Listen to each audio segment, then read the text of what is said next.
Всем привет, дорогие друзья. Лада Веста, 2019 год. Вот. Появился скрип.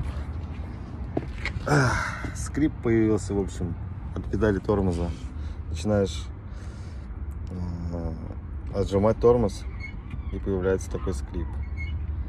Подумал, что педаль. Сначала начал все смазывать, вроде все смазал, но толку никакого нет. Потом начал около движка смотреть. Там получается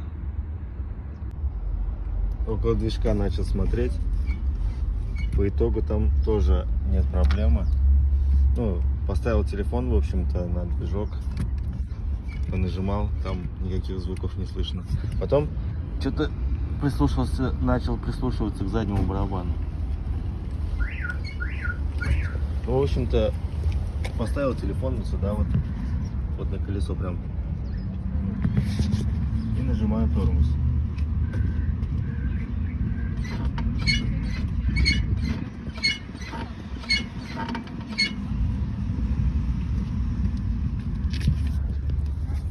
И я надеюсь, всем прекрасно слышно эти тонны звуки.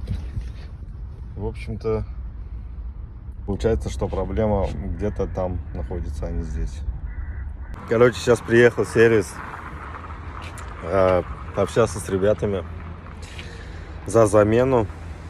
Короче, он говорит то, что скорее всего это проблема, не скорее всего даже, а эта проблема, она как бы есть на Вестах.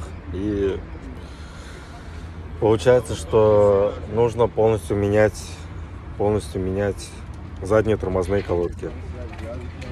Замена примерно где-то на 1006 получится, условно. Будем менять. Просто потому что, настолько уже надоело это все слушать. Поэтому меняем.